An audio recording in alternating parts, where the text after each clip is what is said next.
This meeting is being recorded.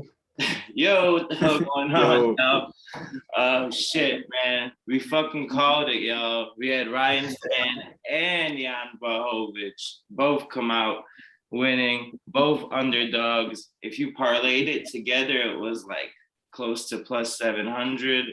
But shit, even if you took them individually, that's plus money. Profit's profit. But we called it. I ain't gonna lie. I'm proud of us for calling Span, especially. But Hovich got a little lucky, but I ain't gonna lie, those leg kicks, they could have been the reason Rakic leg gave out. You never know. So, but all that matters is they both won. But man, what y'all think about the conference finals are set? We got the matchup set. We got the Celtics and Heat. What y'all think about that series? all right, shit. I'll start it off. Shit, Boston, and Miami. I think a lot of people are overlooking Miami. We've seen a lot of good things from Boston. You know what I'm saying? Them playing how they locked down Kyrie and KD. How they played against Milwaukee. But I think a lot of people are forgetting that like what Boston is doing or has been doing. Miami's been doing it consistently for the last 3 years. They've always been top defense. We've seen Jimmy going out there scoring 30, even 40 sometimes. Um, so I think me personally, I don't know how many games because it's conference finals. Everybody's thinking about the finals at this point. So these series could be 5, 6, 7 games. Um, but I'm gonna say Miami takes it. I think Miami's just a better overall team. They got defense. They can shoot lights out if Struss, Duncan Robinson, Harrow, shit, even PJ in the corner. And I think the big key is that Tatum hasn't had a defender, this whole series like a PJ Tucker, like a Jimmy Butler. Even who knows if Caleb Martin gets some tick in there too. So I think that's what people are forgetting. You had guys like Wesley Matthews, Grayson Allen, fucking in Brooklyn it was Bruce Brown. These guys aren't top defensive guys. So I think we might see some inconsistencies for Tatum, and that might be the reason why they lose. True. Yeah, I agree with that. But the only thing I'm gonna say is like with Horford, he's hurt. He got into COVID, so that's a big loss. And then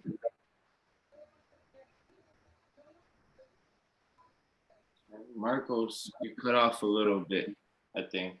But I think he was about to get to Marcus Smart is injured right now too. and he's out for game one. So that's gonna be big in that series. Yeah, those injuries are really what's like fucking like concerning me for the Celtics.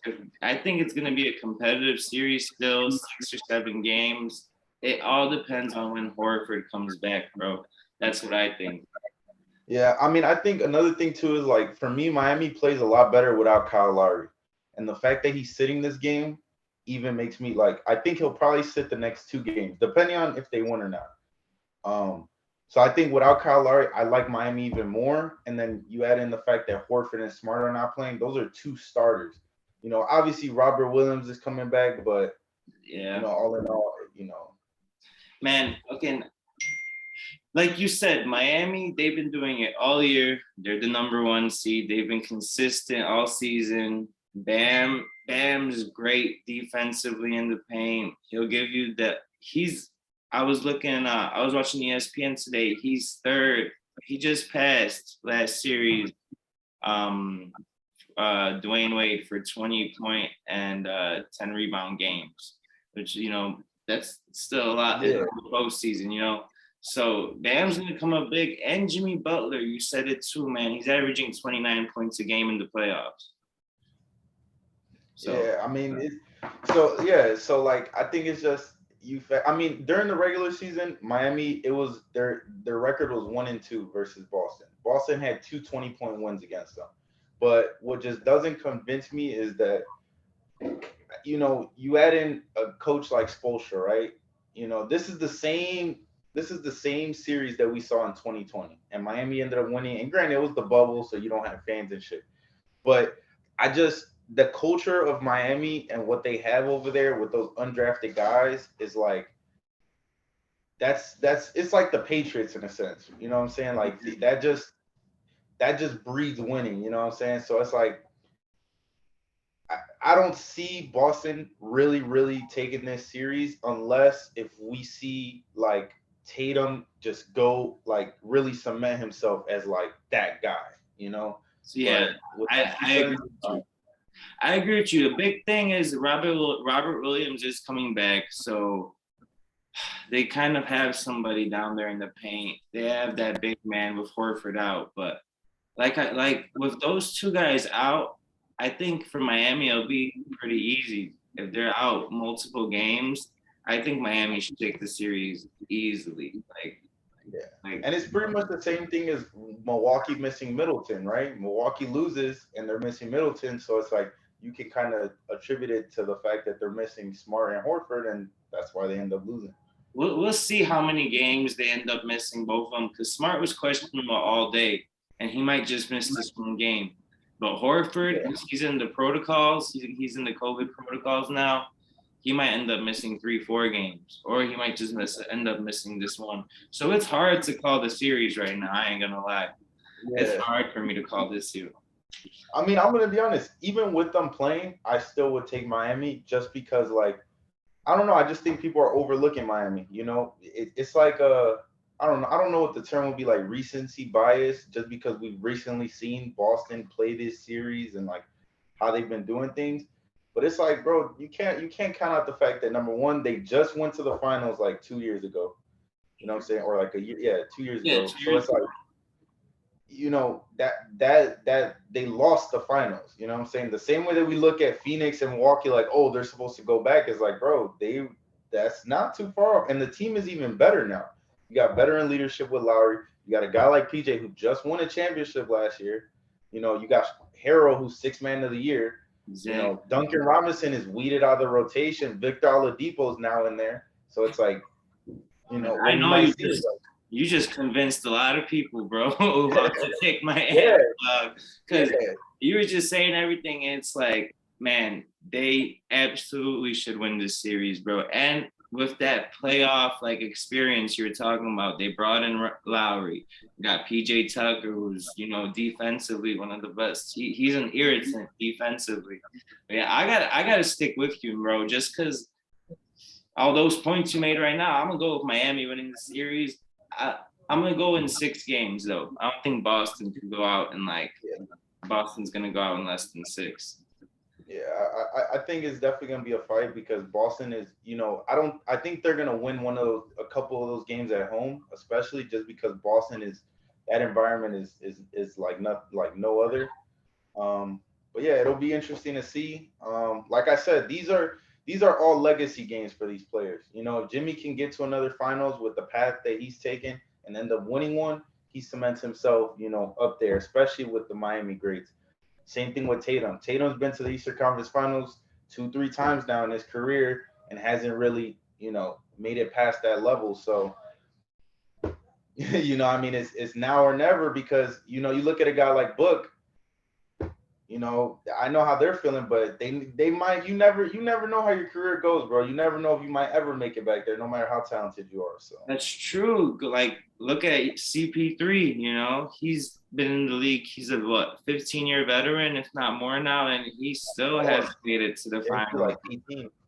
He still hasn't. Yeah, he still hasn't made it to the finals. And shit, we may as well move on to Luka and the Mavs versus Booker and the Suns. What you think about that series, dog? I mean, I like this series a lot. I think this will be the most entertaining series, minus whatever matchup we get in the finals, because it's going to be very offensive.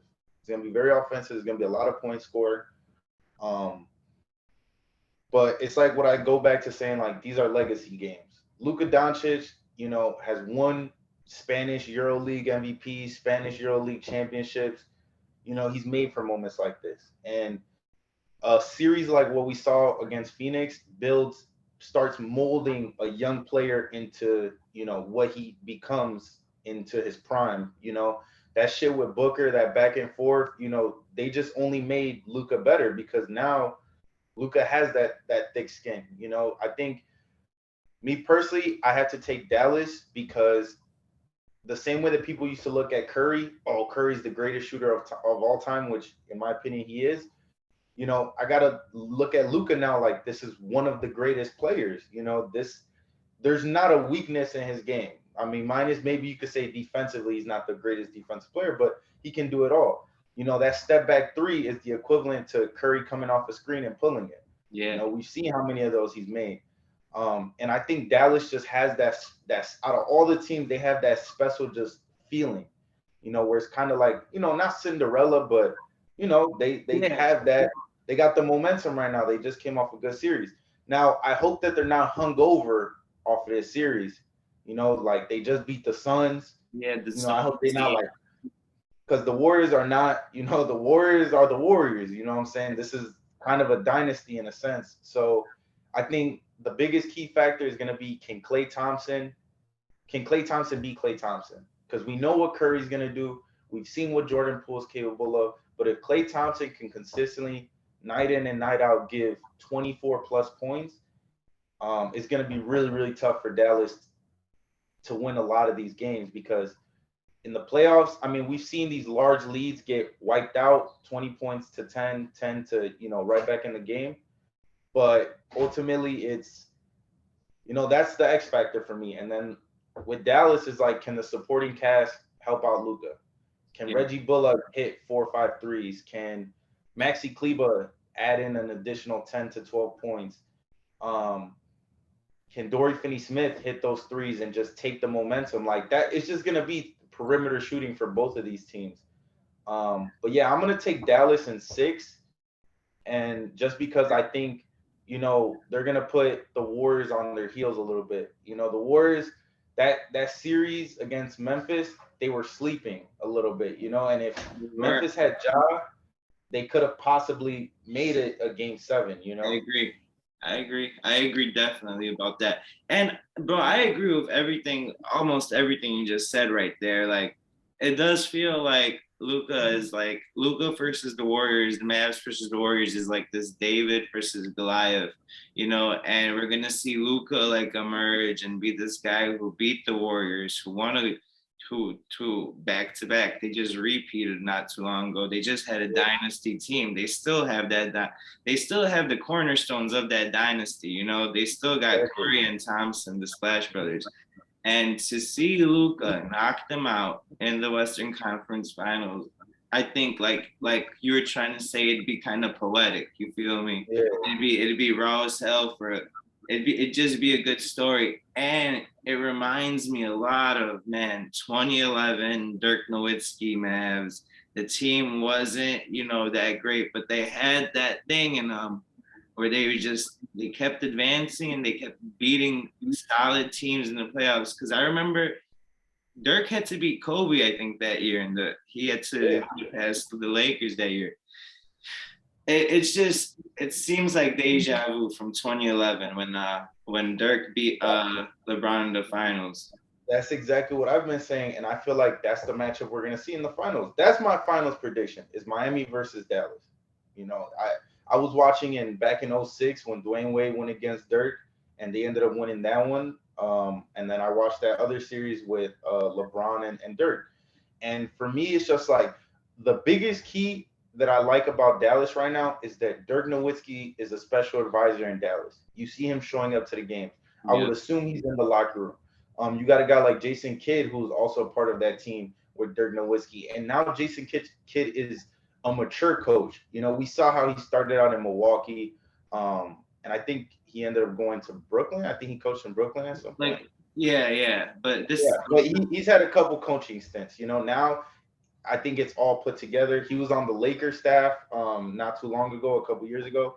So to me, it's almost the perfect situation. And with the Warriors, granted, you can never count them out of a game. If they're down by 12, they'll make that shit 3 points really fast. Yeah, but at the same time, they're very, very their entire game relies upon that 3-point shooting. And we saw against Memphis, dude, they didn't. There was times where that shit was not falling. So if you go against a team like Dallas, who against the Phoenix Suns just went out there and won by 40 when their shots weren't falling, they're gonna be in trouble. I can't wait for this series, man. I think this is gonna be great one, dog. Like, oh man, like if Luca's 23 too, and he seems so poised and like he's been doing it professionally for what, 8 years now since he was 15, Yeah. 16. Yep. It just seems like he's built for this moment. I ain't gonna lie, but the Warriors are still the Warriors, like you said. They're still like, Yeah. you know, even though they were the fucking 7th seed this year, they're still looked upon as probably the favorites to win the series by the books, you know. Yeah, of course. I don't know. I think it's gonna be exciting, and I'm gonna go with you. I'm gonna go with Dallas in 7. I think Luka's gonna average like 35 game this series. She's just gonna go absolutely off.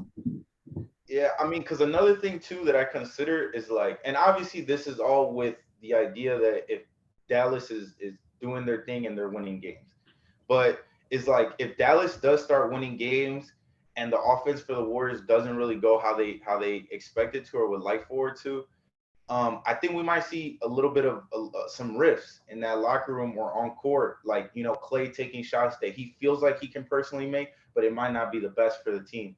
Same thing with Jordan Poole, and then you might start to see a clash. Not to say that they're gonna, be at each other's necks, but just kind of those. Well, I feel like I could put the ball in the basket, so I'm gonna try. And in turn, that might lead them to just not having that great of an offense. Now, granted, it's the Warriors, bro. You gotta respect them. They've won plenty of championships. I'm not saying that they're a scrub team that they can't win.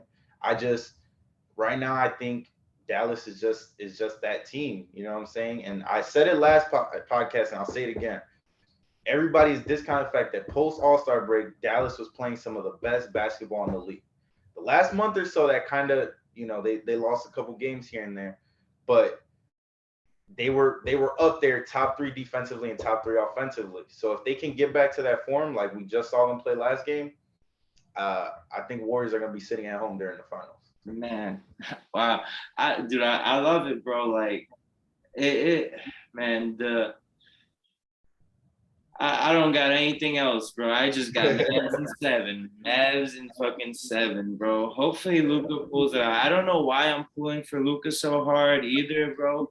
But I think it's just because I've seen the Warriors so many times in the finals. And like you're saying, like, there could be rifts in that offense because those are the 3 primary scorers, right? And they all kind of get it outside on the 3-point line.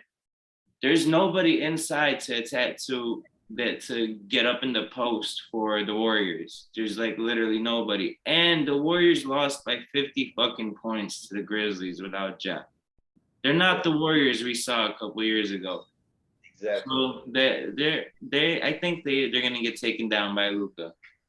Yeah, and that's the thing. Like them not having James Wiseman. Like imagine they had a big or even like a JaVale McGee, bro, because like the fact that they're trotting out Looney or maybe even Draymond Green at the center bodes extremely well for the Mavericks.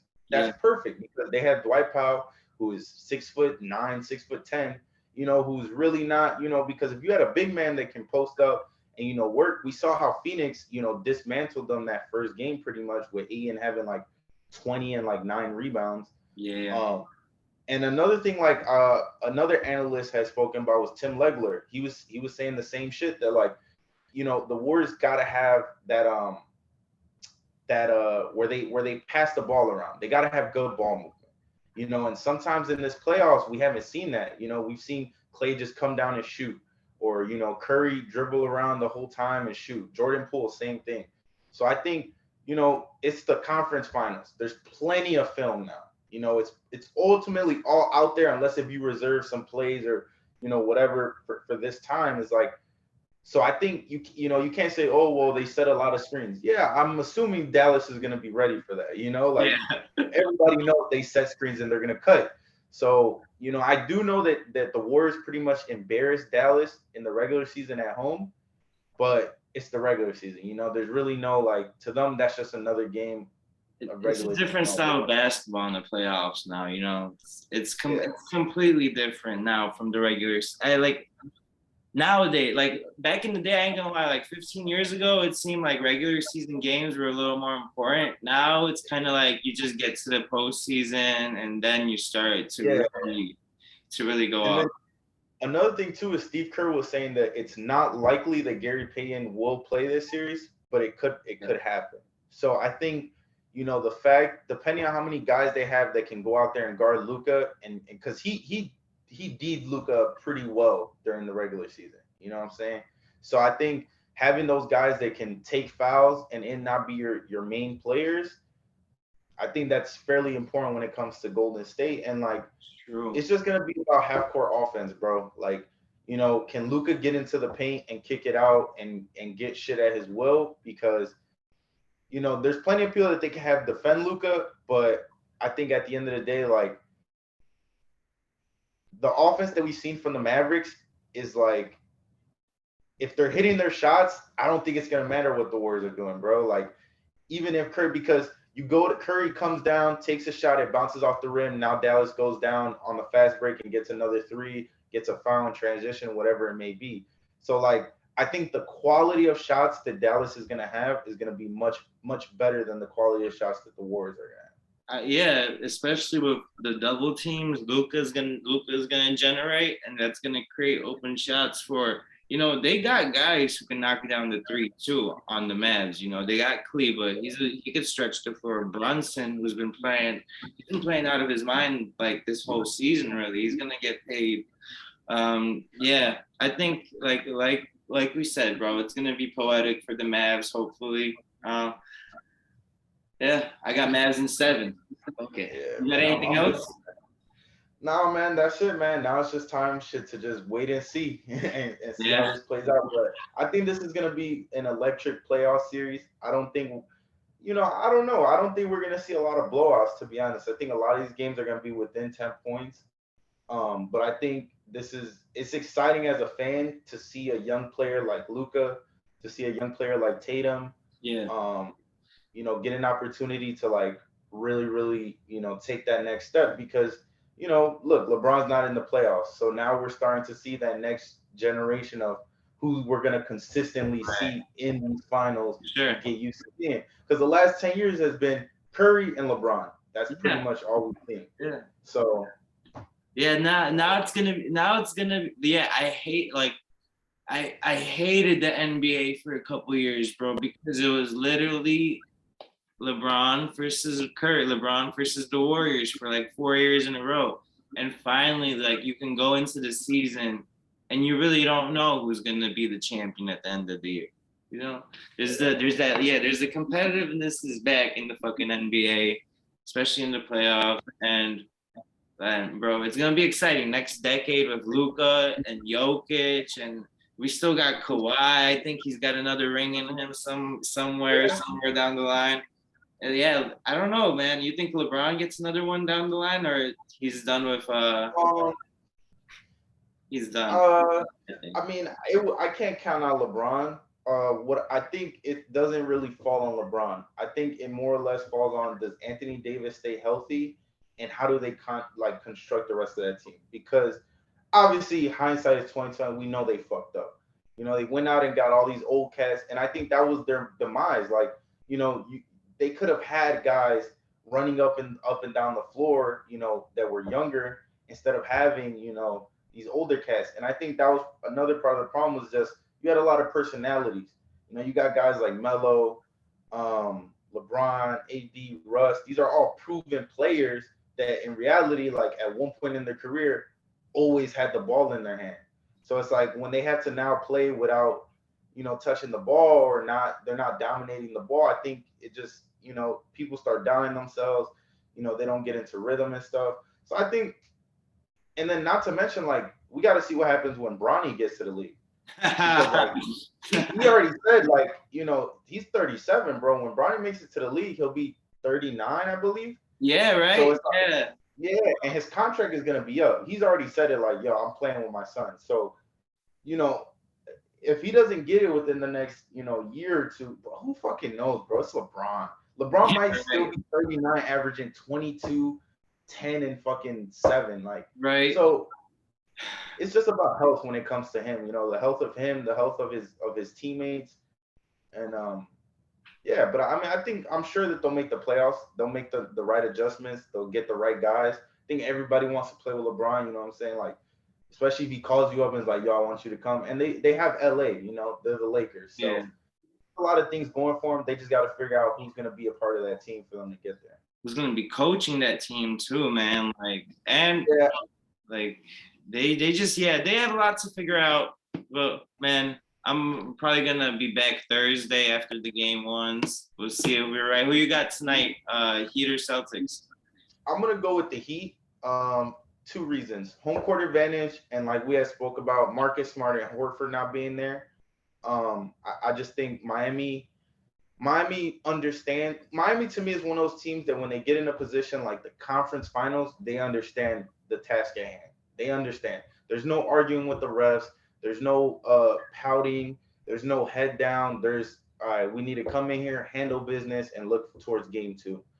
Um, when I see a team like Boston who just knocked off the world champions, you might have a little bit of a hangover, and not to mention when you're missing a guy like Smart and Horford, who is a defensive player of the year. You Yeah, kind of start, that lead goes from 4 points to 12 points, and now in your head you're doubting like, oh damn, we're gonna lose this one. You start looking towards game two. So I think Miami might, get a 10-point lead, and from that point on, Boston probably won't, really see a lead after that. all right, yeah. I think it'll come down to the wire today. I'll take Boston will hang in there. I think it'll be like 105, 101 at the end. But Miami's taking it. Home court advantage, like you said. And then That's another thing too. Like I was kind of on the under on Tatum's points today because I just think it's gonna be one of those series where he doesn't really get that rhythm. Maybe in Boston, with the crowd rooting for him, he can find his groove. But I feel like in Miami, it's too tough of a task, man. You got a guy like PJ Tucker who is not giving a fuck about doing anything offensively. He's literally there just to play defense, and that's like that. When you're a guy like Tatum who has to go grab rebounds, go shoot threes, drive to the lane, like, and then you got a guy hounding you full court probably or whatever, like that shit is not easy. he's a fucking irritant, bro. PJ Tucker, man. He's irritating as hell on defense. He's definitely gonna be disruptive to Tatum. I think Tatum will still show at the end of the day that he is on the rise to the next level, though. I think he'll still have the numbers to back it up this series. I just don't think though. If those two guys miss a lot of games, it's just ugly for them. It's like they're not as much of a complete team. Horford's that veteran guy who's been in the playoffs, who's won a championship before. So yeah, I don't know. I got Miami for that one, but that's about it because we're running out of time. Zoom trying to kick us out. Yeah. You got anything else? No, that's about it, man. Now it's just time to wait and see what happens, and then wrap it back up on Thursday when these game ones end up. Hopefully we got that. We both going with Miami tonight. Okay. All right, my boy. All right, man. All right, man. Next episode Thursday. Probably just recap game ones because it's both game ones. Game one today and then game one for Western Conference Finals tomorrow. So subscribe, tune in Thursday, y'all. Peace, Lou. All right, peace.